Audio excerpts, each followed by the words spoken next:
And we are live. Today's Thursday, 4 p.m. UK, Shopify part 2. The first one I fucked up, so we're kind of doing a rerun, and we're going to do it all properly and make ourselves look really professional today. Miro's with us again, and so is Joseph. Hello, guys. How you doing? Hey, how you doing? Wonderful. Excellent. I'm going to post to the groups quickly, and while we're doing that, Joe, you go first, and then Miro, you after. Do a quick introduction of yourselves, please.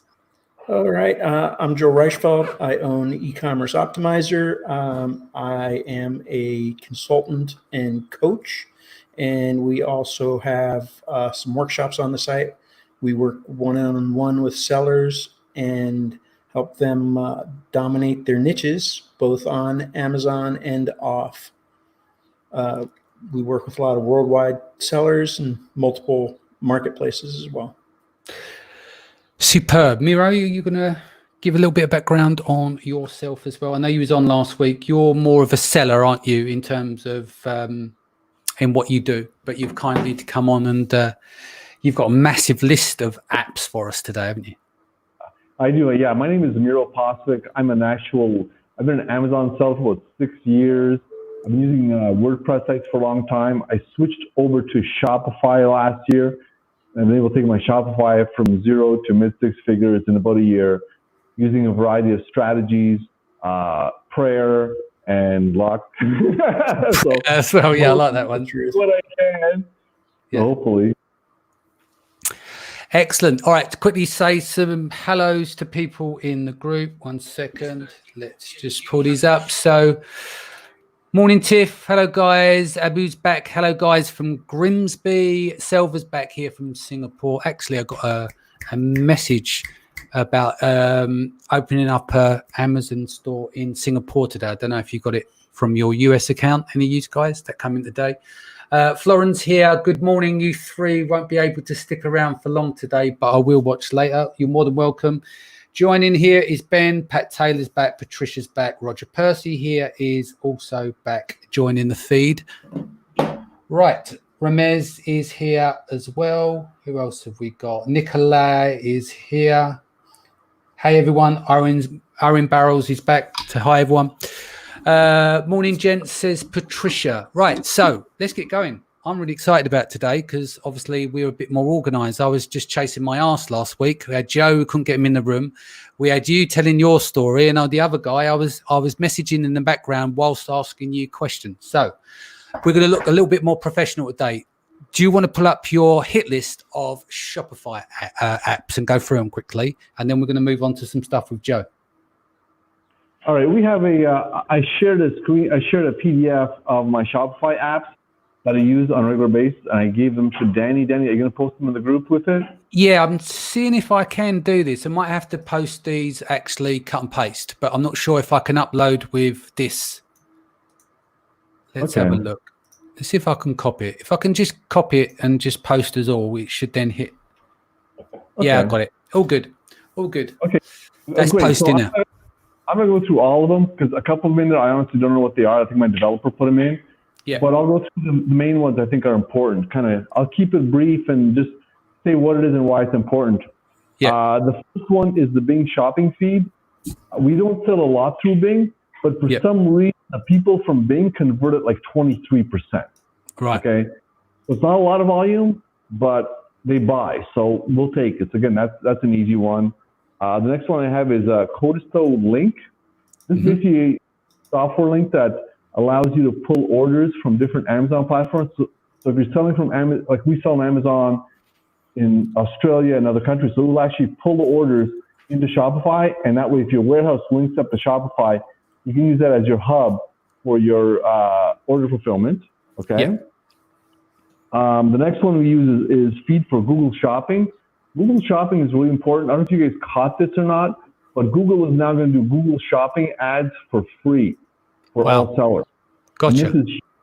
Now, basically what's happening is Google's getting tired of not having control of their whole page because Amazon's been doing it. So now they're going to do Google Shopping ads for free. If you have any kind of Shopify site in this moment, when you're done this call, set up Google Shopping feed and set up Google Shopping because it's free now. You're not paying for the ads. And that was like 60% of our ad spend.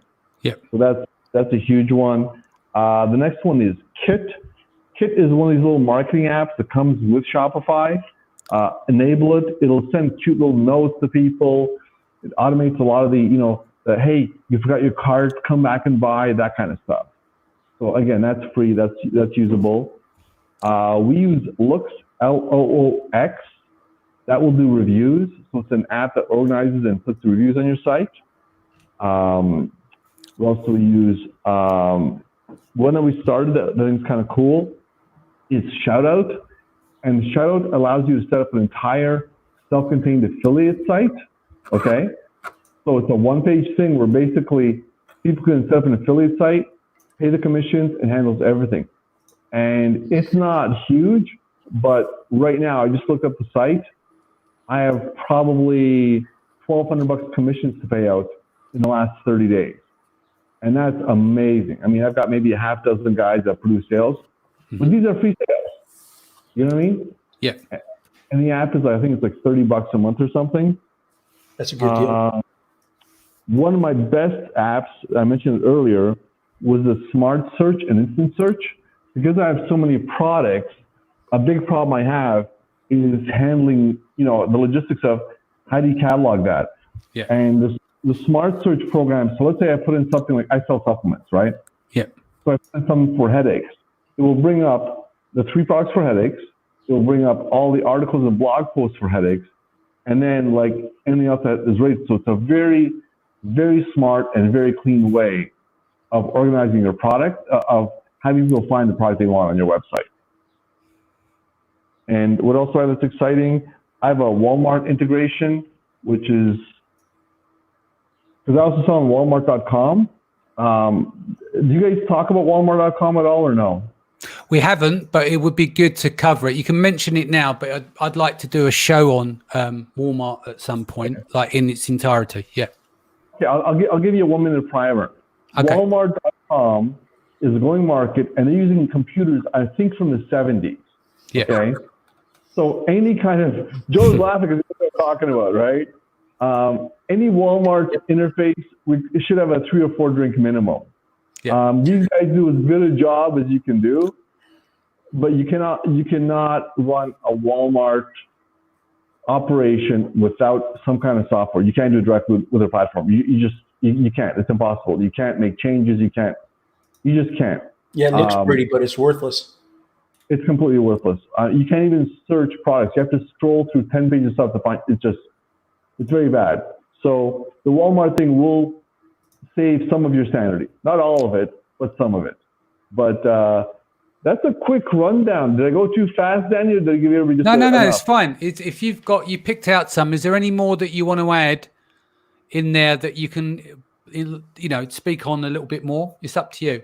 I know it sounds silly, like I was a bit boring doing a list, but now we posted the list. People need context, don't they? So if you go through about another 3 or 4 of them, give us a bit more background on those. And Miro, do you have any that connect to Amazon for shipping? Yeah, the Codisk interface connects to Amazon, and then what's cool is it connects to all the Amazon globally.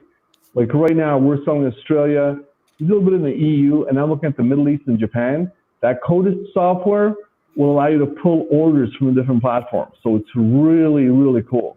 It's confusing, but it works, which is really what's important. The Walmart app does not always work, but that's 99% Walmart and 1% the app. Yeah.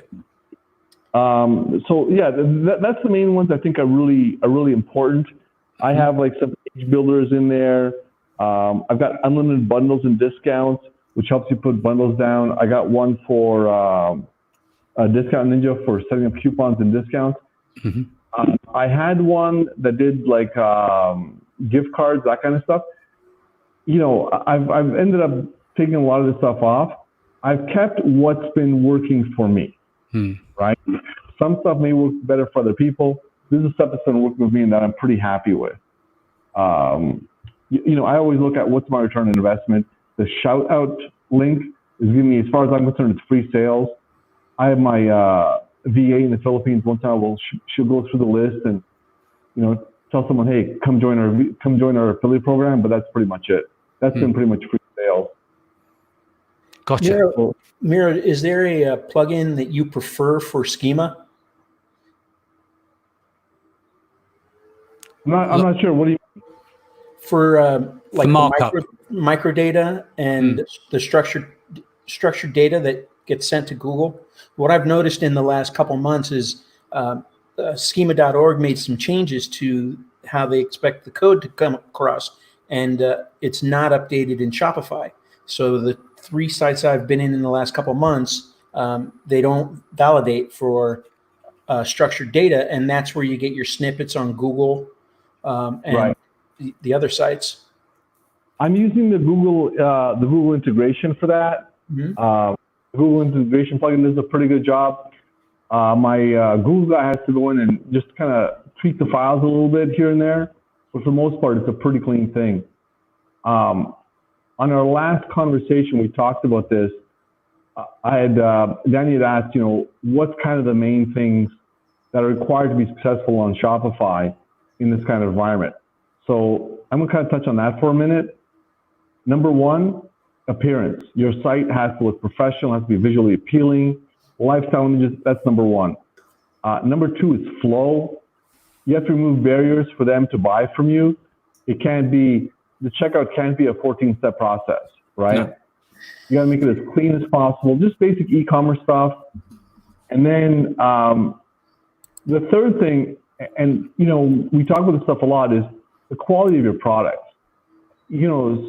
Time and time again, my company has been saved by the fact that we have good products. Like everything else we do, like our packaging used to be terrible. It's actually okay now, but there's room for improvement. But make sure your product is good quality. If you're selling crappy products, your lifetime value of the customer is going to be 0. No one's coming back. That's really the catch. I mean, so many online sellers are, well, do this and that. I'm like, you know what? Make sure you have a good product to start with. Make sure your product is really, really good, and then go from there. To use a music industry term, when we used to remix records, there was a saying, you can't polish a turd, and it's the same with making products. Yeah. So exactly. What your start point is everything. It don't matter what you do. Okay, we covered some apps there, yeah? So is there anything you want to cover before we get into some SEO stuff? Obviously, you can pitch in here as well. It's just we're going to go through a bit of a checklist. I think that's pretty much it. You can really get lost in the weeds like anything else with online stuff. But I think if you have these main apps, the ones that I kind of talked about, I think you'll do okay. It's a comprehensive.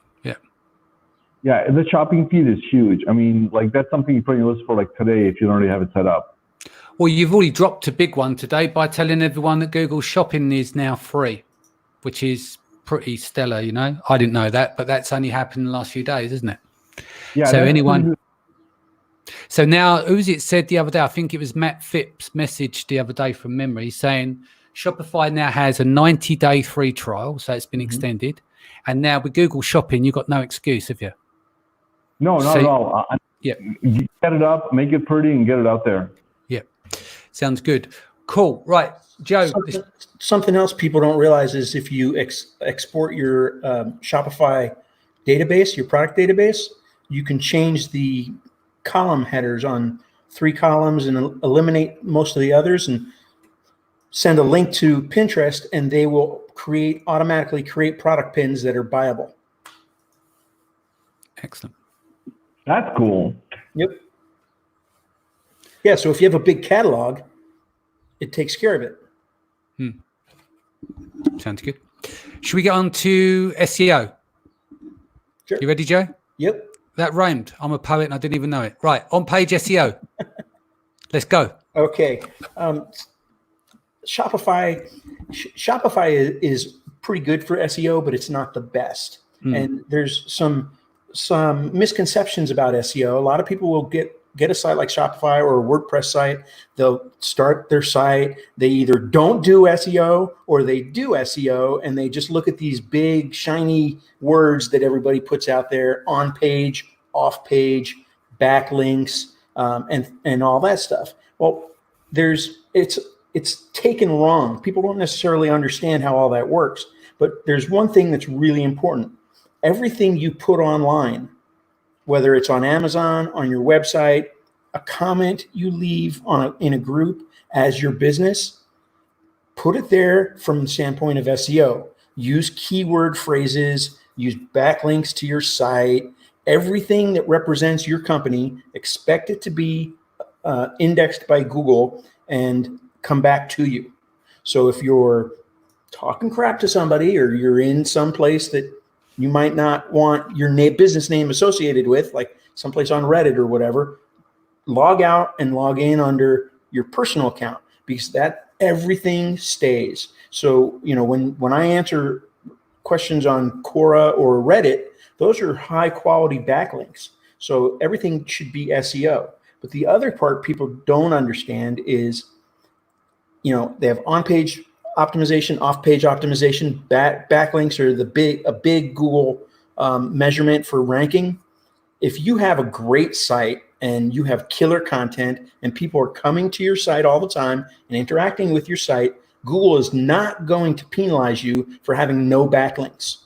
You will still rank really, really well. And if you use like Mozbar and you look at your Google search results, you'll see that some sites have no backlinks, but they rank first. So it's more than just these, things that they say about how, Google has, to rank. And Miro kind of hit it. It's about what's on your page and your content. Content isn't just words; it's products, pictures, ease of use, UX, user experience. just having an easy to find return policy. Page load times as well plays a massive Page role, especially on mobile. Huge.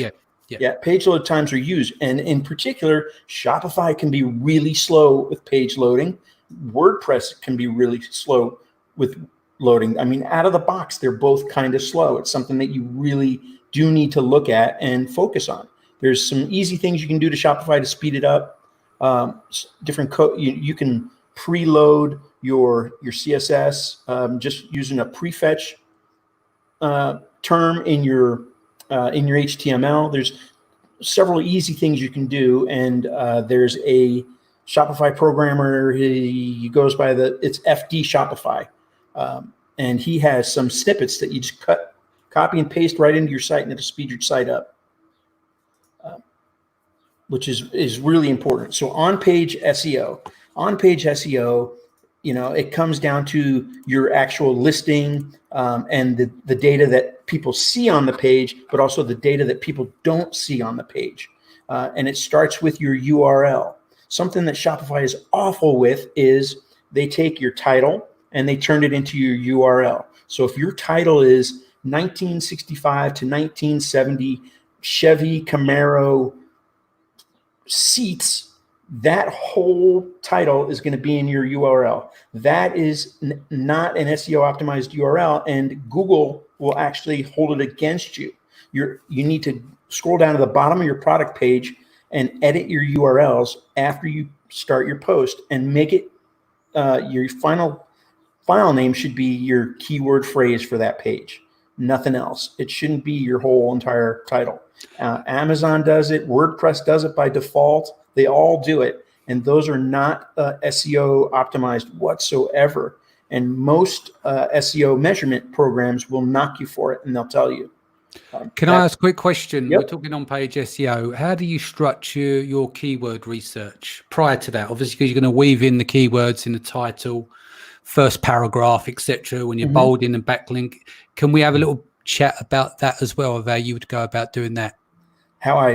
So you're asking how I discover my keywords? Yeah, the process that you do. Obviously, you can use the Google Keyword Planner, etc. But yeah, so actually, what I use is it depends on whether it's Amazon or not, but I still will use I use Scientific Seller, which is Amazon only. I'll use Pinterest itself, because Pinterest, a lot of the same people are on Pinterest that are on Amazon, and they're my audience, and Pinterest will give you search volume. And I use a site called Keyword Sheeter. Used to be Keyword Shitter, but now it's Keyword they've changed Sheeter. the name. Yeah. And I'll run that for 2 days. I'll put my seed terms in it. I'll run it for 2 days, and it'll give me 20,000 search terms. all related. And it goes as far as the questions. And I'll go through those. I'll put that through Google Keyword Planner. I'll get volume. I do a lot of research into finding my keywords. For me, keywords are really, really important. There's also a website that I use called Through, THRUU3Us.com. And it's an app that was written by a Google engineer. And what it does is it pulls up the top between 10 and 100 search results for your specific phrase, and it breaks them all out separately. Titles, keywords, anchor text, how long the pages have been on the internet, how many images, how many words are on the page, so you can see, what you need to do to be in the top 10. If you have a page that has 300 words on it and everybody in the top 20 has 2,000 words on it, you need 2,000. You need to have at least 2,000 words. Your information needs to be better than theirs. So I use that quite a bit. But with my keyword research, I'll do it all at once. It's not just the page. I'm also developing long tail keywords. So I'll start with this 20,000 phrase list and narrow it down from there. I'm looking at volume, competition. I'm not at all against throwing away the high volume, high competition keyword phrases and going for the medium volume, medium competition phrases. But I'm not afraid of going after the big stuff either, because I know how to rank for it. Yeah. Ranking is not keyword focused anymore. Google is not keyword focused. Google is search intent focused. They're trying to solve the query. And the question. Latent semantic indexing is about the words and sentences around your keyword phrase. So it's important that when you're doing keyword research, that you're developing all the synonyms and all the questions that people are asking, and weave that into your page. That was the question I was asking. How do you do like a pyramid structure?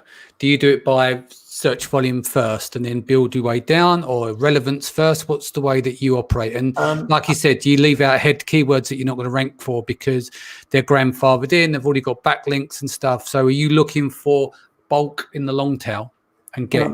We develop it out so we have the whole thing done, because I don't want to do the keyword research more than once. But when we initially list, we go after a very small targeted group of keywords. Excuse me, because like on Amazon, we're training the algorithm. We want the algorithm to know exactly what we want to rank for, nothing else. No questions asked. So when we initially post, we will target and reuse the same phrases, 4 or 5 highly targeted phrases throughout the whole post, throughout the whole listing. Then after a couple of weeks, we'll go back and we'll add some more content to it, and we'll add the synonyms, and once we see how we're ranking, we'll go back and we'll tweak it. I found that works really, really well for getting that initial ranking, initial high ranking, and then bringing up the rear with the other phrases grows it out. I want to rank for 30,000 phrases per page. I don't want to rank for 50. And it's entirely doable. Joe, I got a question. Do you use Uber Suggest on that, or just use the combination of other tools? What do you use? I use Uber Suggest. I use Keywords.io. I use TwinWords. I use Scientific Seller. I use Longtail Pro. I use Screaming Frog. I'll use anything I can find. It used to be really difficult to grow a list of 20,000 phrases. Keyword Sheeter made it much easier, but still, you just don't know. One will pick up words or questions that the others don't. You just don't really know. So I'll run them all and then eliminate duplicates. Well, another thing that you can do if you've got an AdWords account as well is use the Google keyword tool in there, but you use URLs. So basically you go and find all your competitors' websites, and you go through page by page, and then you extract the keywords on the page, and it will give you the search volume as well. So that's another way of doing it to generate lists. Right. And we use Uber Suggest to do that. You can do that as well. We'll go back to Keyword Planner for all the volume and the CPC. So I did a test a month ago on testing keyword sheeter out, and the phrase I used was space heater. I got 20,000 phrases after about 28 hours. Of those, I eliminated 25% because they just were not applicable. Of the ones that were left, I got 2 phrases that had up to 10,000 searches a month, 0 bids. One was an Amazon keyword phrase, one was a Walmart keyword phrase. I got 200 phrases that had up to 1,000 searches a month, 0 AdWord bids. I got 2,500 phrases that had up to 100 searches a month, 0 AdWord bids, and over 5,000 phrases that had up to 10 searches a month, 0 bids. So I can bid on every one of those a penny and possibly see sales. I mean, the two terms had up to 10,000 searches a month.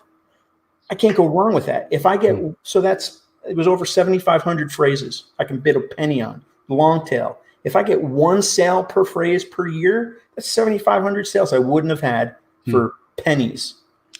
And they're going to convert more than once a year, but I'm going to set my sights low, and I'll take once a year on 7,500. That's a deal. And if you're running AdWords or PPC, that low ACoS really drives, you leverage that against your high ACoS stuff. Worked out really well for us. I mean, I've been doing the long tail thing for a long time. Long tail for the long time. So, you want to add anything on this section here? Let's talk about scale. Joe, you work with larger clients. So if someone's got 150 SKUs, you got to do this. How do you scale it to make it viable? Do you start with, okay, we're going to go with 5 to 10? Because you don't want to launch a website with just one item because you've got nothing to up and cross sell or anything like that. And you need variety for when they arrive at the site. So where's that in between part where I'm going to do this at scale? So when you do your keyword research and your copywriting. I've never met a client that said, I have 3,500 products. We're going to start with 10 and then 10 more. No, they look at me and they say, are those 3,500 products listed yet? No, I know that. But what I'm saying is you're pushing around data at the very beginning. You want to work out what is the best approach, especially if they're related products. And then you want to optimize off the back of those and then keep adding products to scale it. We always start with what works best. What's already proven. We'll start with what's proven, and then we'll work our way down the list to the stuff that just generally hasn't sold in the past. But during that time, we'll be looking and trying to find out why it hasn't sold in the past and trying to come up with a new angle. But so I'm used to working in bulk. So everything I do is spreadsheet based. I mean, even on Amazon, I have clients that have 155,000 listings. So I don't use Shopify. What tools are you using, guys, for plugins to upload bulk like that when you want to do all your meta tags and everything? It's all spreadsheet based.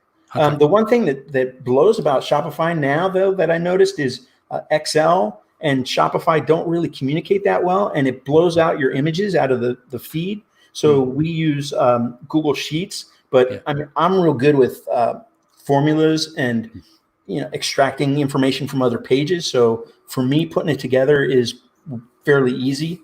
As long as I have the data, I can map fields. That's not a problem. And a long time ago, when I was doing the Jet thing, I created this system to take an Amazon listing and push a button and map the whole thing to like Walmart or Jet, Rakuten, to move the listings back and forth. So I've kind of got that down to a science, but it can be a real pain in the ass. I have ruined 120,000 listings in the push of a button, and it was not undoable. I had to hire guys to go through each one of those listings one at a time over the course of a weekend to undo it before the owner saw it on Monday that his listings had no images. It's crazy. I do it. We use spreadsheets kind of as a base for our products, but the actual Shopify, we put them in by hand. We put them in we put the pictures in by hand. We put that in. Anytime we do a dump from a spreadsheet or from Google Sheets, there's always some mistake somewhere. And Joe's entirely right. All of a sudden, your entire site looks like crap. There's the wrong images. It sounds slower, but it's actually faster for us.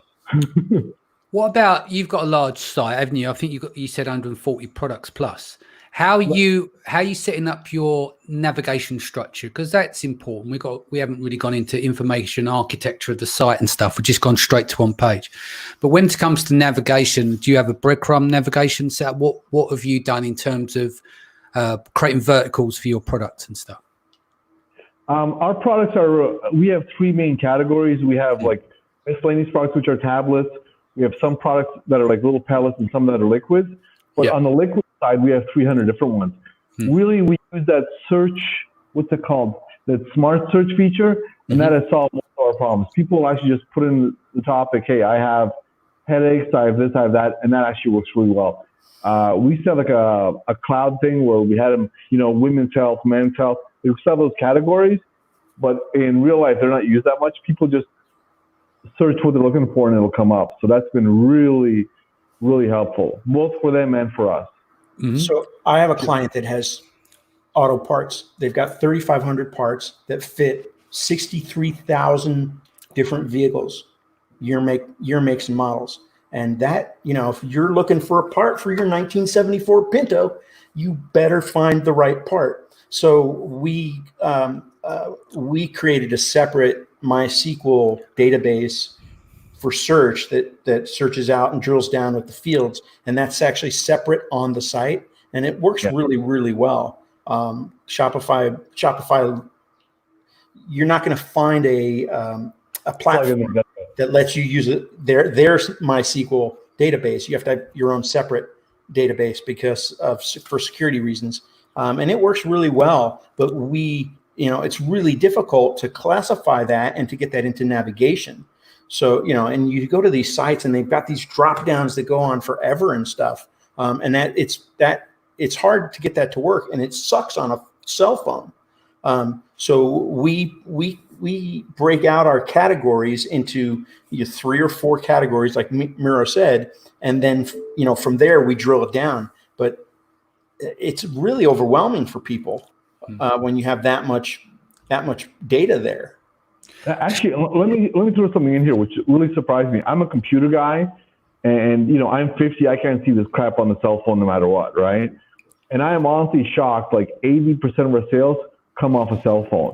So if you're not optimizing for mobile, you're completely out to lunch. We're gonna come to mobile. We just want to quickly say some hellos. Andrew's here, Linda Candy's here. Welcome back. Ebru's here. Terry Wilson. Gemma here, Herb's back, Richard Billings is here, Oxy is here, Nat Dyer, Matt Phipps. Thank you for that tip, Matt, from last week about Shopify extending for 90 days. Bill McDowell's here, Rory is here, Elaine is here, Nikolai is here as well. We've got a couple of questions and then we'll move on to the next one. Tiff says, does Shopify have a fulfillment channel? Which it does, but yeah. It does. I know they're working on it. I personally use a contract warehouse. Yeah. And that warehouse fulfills for me for some of my stuff on Amazon is FBA, some is FBM. So the warehouse picks up the slack. The warehouse also pulls orders for Walmart and my website, and they pull from other markets as well. So I use a contract warehouse, but I know Shopify has developed or is developing their own version of FBA. Okay, what is the next best channel to sell on after Amazon that you guys recommend? Obviously, we're talking about Shopify, which is your own channel, but if you're talking about marketplaces, are we saying in the US, Walmart? Yeah, Walmart for sure. My success on Walmart has been mixed, but I know sellers that are doing 5 times on Walmart than they're doing on Amazon, which just blew me away. Like some guys on Walmart are crushing it.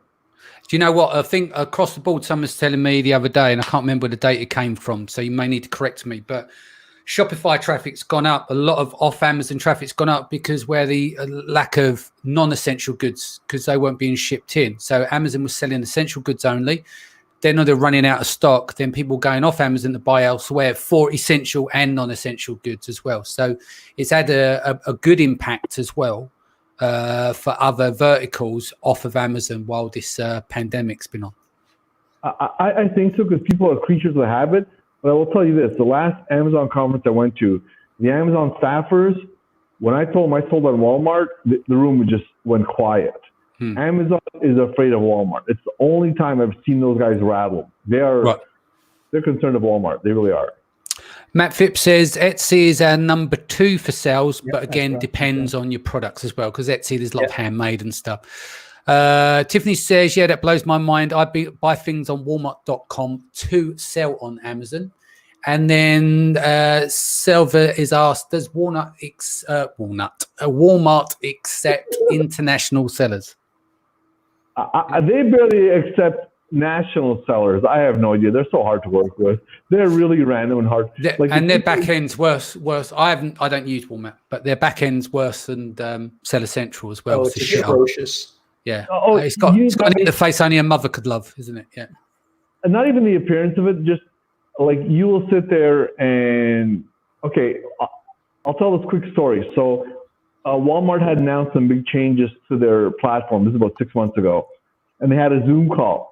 The staff during the Zoom call did not know how to mute the microphones of the 400 people on the call.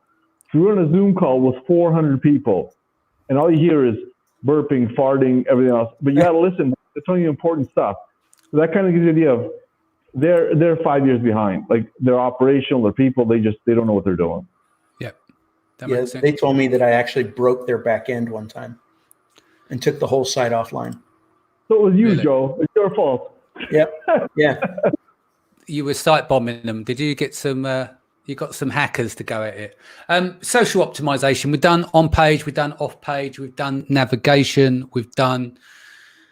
What else we've done? I can't remember. But social optimization. Joe, kick this off. Social optimization. People don't realize how important social optimization is, and the immediate benefit that social sites can bring to your store.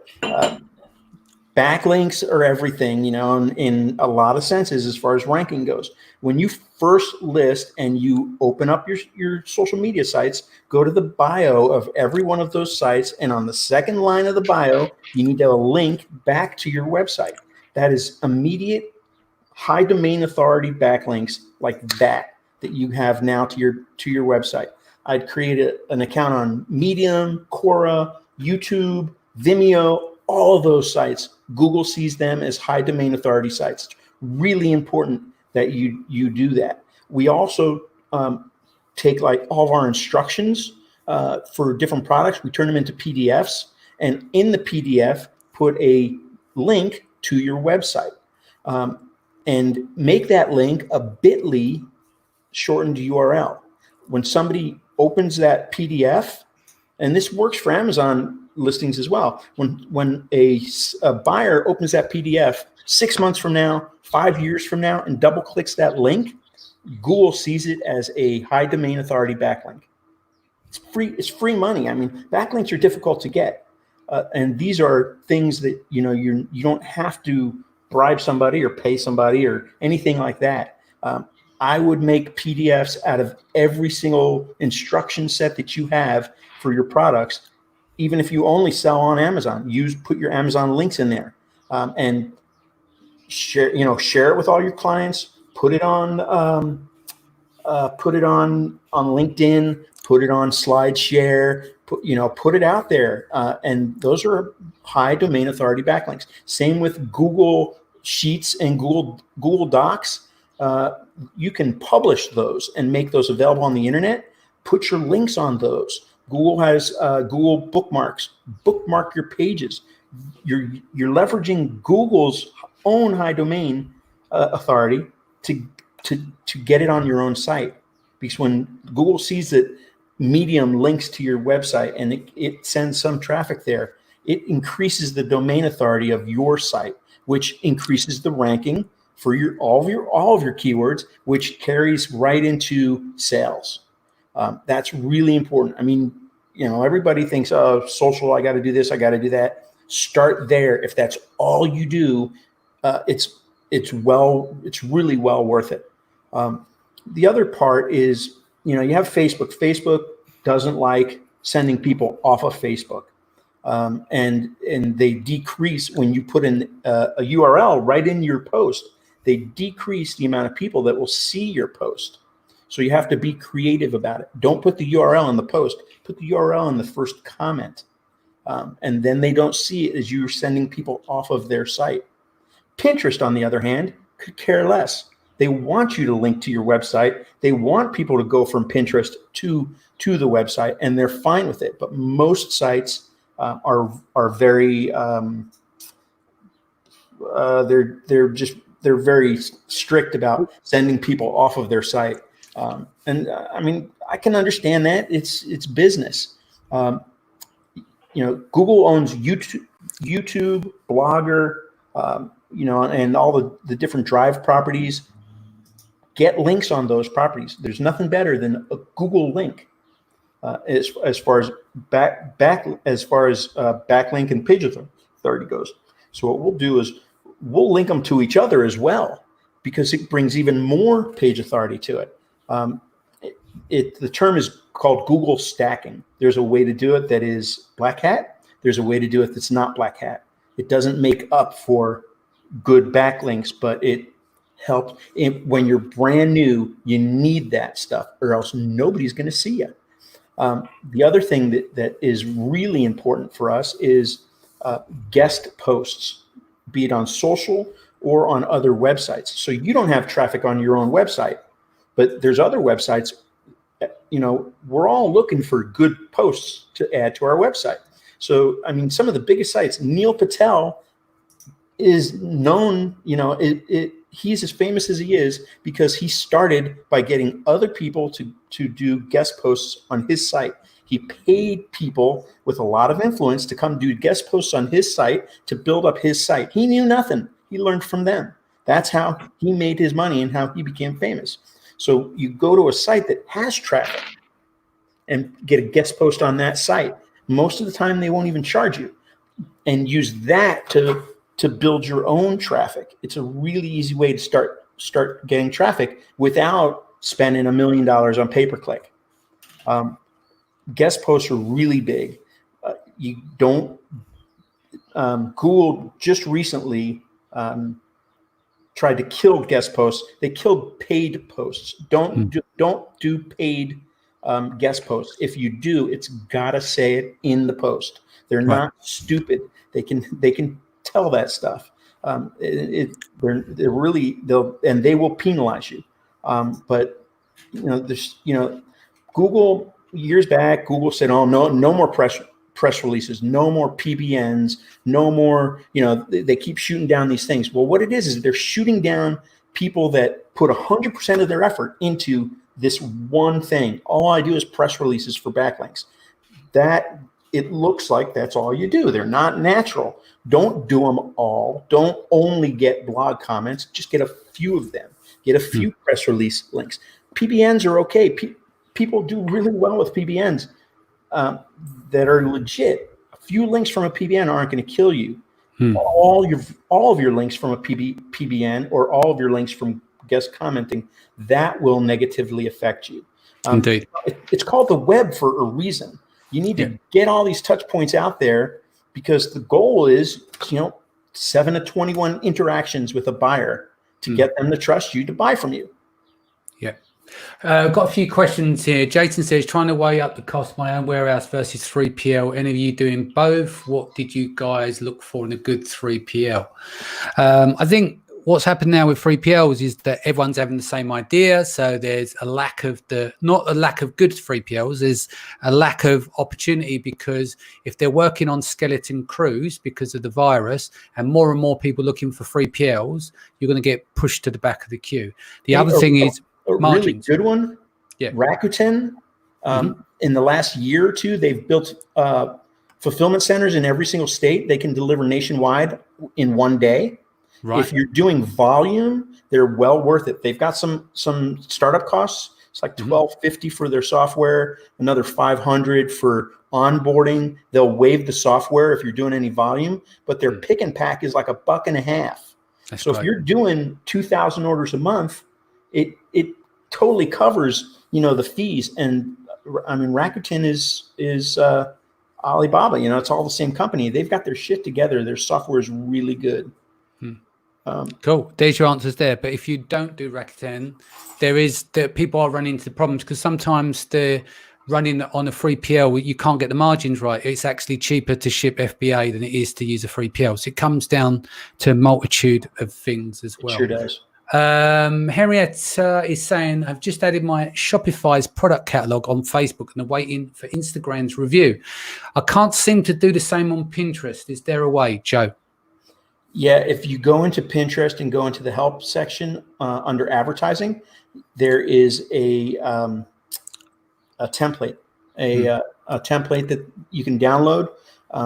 You have to change your header, your column names, and then you upload it through Pinterest through Pinterest ads. There's a section under it's called catalog. You just go in there and you upload your feed, and then go back a day later. They'll tell you what got approved or what didn't and why. It's not that difficult, but you can't just export straight from Shopify to Pinterest. You export your database from Shopify, change your column names, tweak it how you need to tweak it, and then upload the file back into the back end of Shopify, and you send that URL to Pinterest. And they read it every day. So you can change inventory to it every day if you want or not, depending on how you maintain your products. Another question, well, not a question. Andrew's just come back. Kramer joins the show each day. Just opened Google Shopping account and imported all 35 ASINs. Thanks to Shopify News guys. Awesome. We're now on Google. This is crazy. Smiley face. Michael says, have you noticed any problems running Pinterest ads through an Amazon attribution link? I've been rejected as a low quality destination, but others work just fine. Any suggestions or advice here? Pinterest banned link shorteners and anything except real links not that long ago. They do. The only ones that I know that they accept are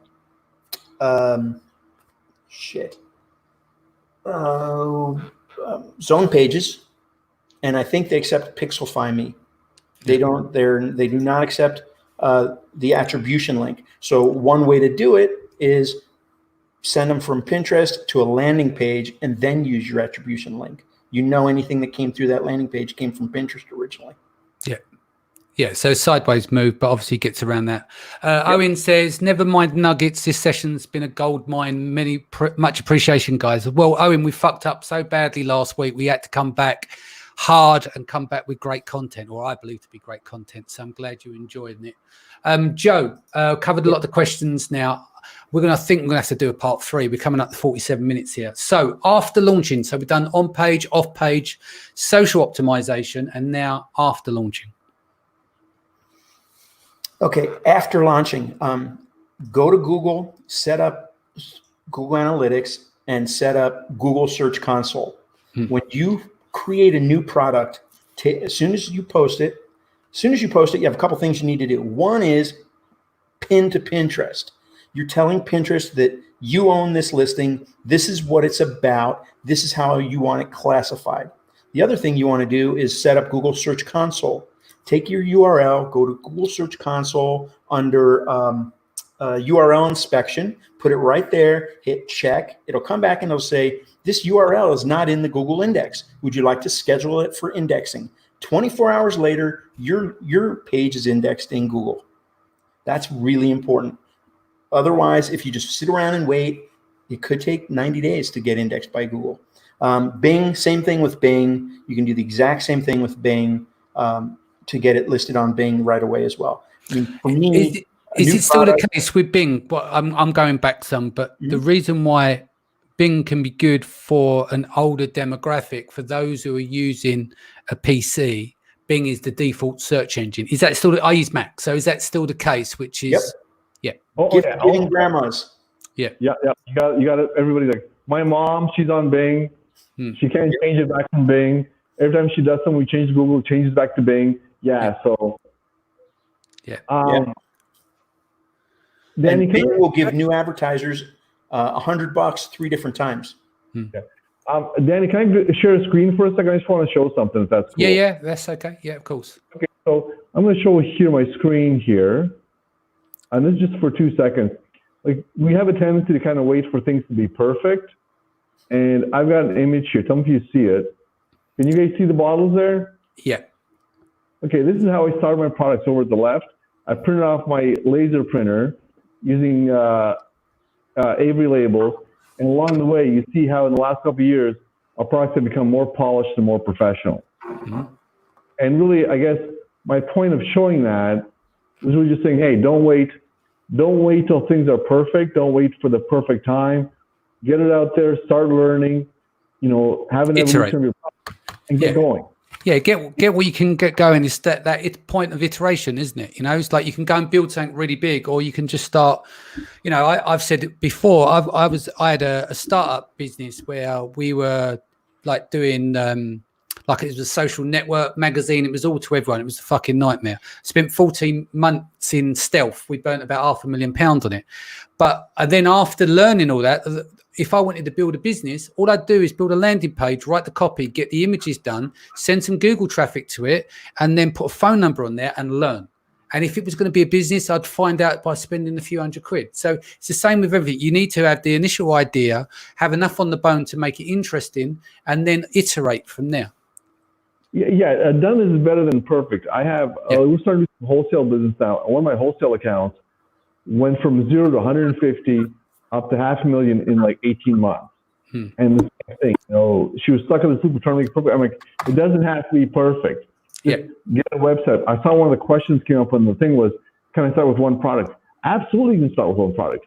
Yeah, I did say to him, no, there's not really much point in starting one product on a Shopify site because you won't learn much other than learning to use Shopify. Maybe you get a benefit, but generally you haven't got a list of product selection unless it's an absolute unique product. Start with WordPress and get the Shopify Lite program. That gives you a Shopify within an iframe, and you put it into your WordPress site. Then when you expand to 20, 25 ASINs, or you want to move to a full Shopify site, you don't have to do anything. It's all set up. You just add a store. Yeah. Right. Cool. Let's do. We've got a load on this list, Joe. But I think let's do one more. We're going to do general e-commerce optimization, and then next week we'll do mobile, homepage, category page, search results, product page. We'll keep that for another session, right? So general e-commerce optimization, go. That's probably the longest one out of the list, too. Yeah, well, you got 10 minutes before we wrap. 10 minutes. All right. So a big part of SEO, like I said in very, very, very, very beginning, it's keeping people on the page. If a bounce is when somebody comes to your page and doesn't do anything, they leave. They can sit there for 10 minutes and they leave. That's still a bounce because you haven't sent another command to the server. Interaction with a page sends a command to the server for more images or more information. That is what makes it not a bounce. So what you need to do is you want to put things on your page that keeps people on the page. It makes them want to click to another page, makes them want to get more information, opt in. That's the big one, the conversion, getting their information. So how do you do that? Well, part of it is you have to build trust. People come to your page, you got to build trust. You got to get the point across that you're not at a Tijuana swap meet. And how do you do that? HTTPS. That's where you want to start. You want to have your policies easily available. So, what's the shipping policy on the site? Well, they need to be able to find that link. I mean, I've seen sellers hide that stuff because their policy's really bad and they're embarrassed. So they just bury it somewhere so you can't find it. Well, people leave. If I can't find that crap, I'm gone. Because if I question somebody, then if I got to question them, then what the hell? What's going to happen with their listing? The other part is, Amazon is really, really good at A/B testing everything to the point of really pissing you off as a seller because your layout's always changing. But if you look at an Amazon listing, not all the, buy this, buy that, all that bullshit, but the actual listing, the main image, the other images, the bullets, the buy now, it's all clustered together. And they're doing all the damn work. They're spending all the money. There's a reason why that works. It's the eye when somebody looks at a listing, they look at your title, and their eye heat mapping shows that their eye goes from left to right and then back to left, and then it goes down the bullet points. And they don't it doesn't show the eye going across any bullet points that are long. It shows them maybe reading the capitalized words at the very beginning, but people don't read that stuff. So you want to get the qualities of your product across in short spurts. People don't. Do you read when you look at that stuff? When you're sitting there on your phone flipping through there, do you really read a listing? Now, why don't you apply that to your buyers and not write a book as your bullet points? A book in the bullet points, I don't even read. I'll just keep going to the next listing because that's work. I'm not here to work. I'm here to look at stuff. I'm looking for the nice pictures and the stuff that tells me right away what I want. So you need to, a grid layout is really important, and Shopify does grid layouts fairly well. But you think about Apple and the Apple website, a lot of white space. It's very uncluttered. That speaks to Apple's personality and their USP, their unique selling proposition. People like that, and it's a big plus for them. When people come to your site, you have broken pages. They go to a 404 page. There's nothing worse than a 404 page without a search bar, or without links to get you where you want back to homepage and stuff. Yeah, something. And what we try to do is we try to insert a little bit of humor into every 404 page, give them a search bar, give them a link back to the homepage. You hear all the time about landing pages. No links on landing pages. Don't give them a choice to go anywhere else on the landing pages. Nowhere else, just the landing page. That's bullshit. That really is bullshit. Give them, if nothing else, give them a way to get back into your site. Personally, the good vibes, the appreciation of people. We're all used to going on landing pages. You can't go anywhere else. I'll appreciate the fact that there's a link there where I can find out more information about a site. That's more important to me than not having links on any page. I don't agree with that. Especially in this day and age, it's easy to pop up a site out of nowhere. I know people that put up Shopify sites just for the trial, and they get their sales and then they close and they're gone. You have to build trust. So you want to, you need to optimize your page for speed. You need to have your policies where people can see them. You want consistency between your landing pages and your ads. Yeah. That affects your Google ad costs. If your landing page and your ad don't match and don't have some of the same keywords, your quality score goes up on Google, which means you pay more per click. Pinterest follows the links to where your pins are pointing, and they'll look to see that pin that you put about recipes actually goes to a food site and not a clothing site. And and that will affect how much they show your pin to people that don't follow you, but that have expressed interest in clothing pins. Can I just add here, Joe, going back to piece some of the bits together, what you said there, like one of my pet hates, and I think what happens is people just duplicate this across. Would you ever buy a computer off Apple if it had one of those shitty long landing pages with loads of creepy copy on with white background and red text? You wouldn't, would you? You mean 5 calls to action all the way down to the very just the scammy and the fake testimonials and stuff. You wouldn't buy from that because not everyone's stupid, right? Most people that buy that shit are stupid. And so, or they're being conned into it and they don't know any different. So it's very key that when you're building your site, build for your audience, right? If you're selling an expensive product, you need to detail on your site the technical attributes to it. The people are going to need to know more information about your product. Rich, if you're doing fashion, beautiful imagery is key. And clarity of word. Like a lot of people try and use big words, especially like corporate sites. They use all these big throwaway words. Clarity trumps everything. Sure does. So making sure that you speak to people in a language that they understand, not treat them like morons so they don't like they're idiots or anything.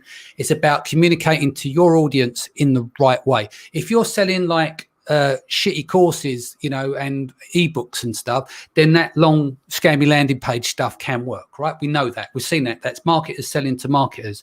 But don't transfer and just assume because you've seen that happen and people use these landing page websites that's the way forward, because it isn't. You've got to fit your market. Well, I'm going to jump, Joe. I'm going to jump in here for a second, and you guys are 100% right. It's so easy to sit there and you're a seller. You're thinking, hey, I'm going to throw this together. You know what? It's all these little details on the website, and the thing is, this is like a big thing. Hey, by changing our images, our conversion went from 0.5 to 2.5%. You know what that is? That means selling you 5 times more stuff with the same ad spend. These small differences have a profound effect on whether or not you have a successful business. Yeah, you add that up every day over the course of a year, and it's a lot of dough.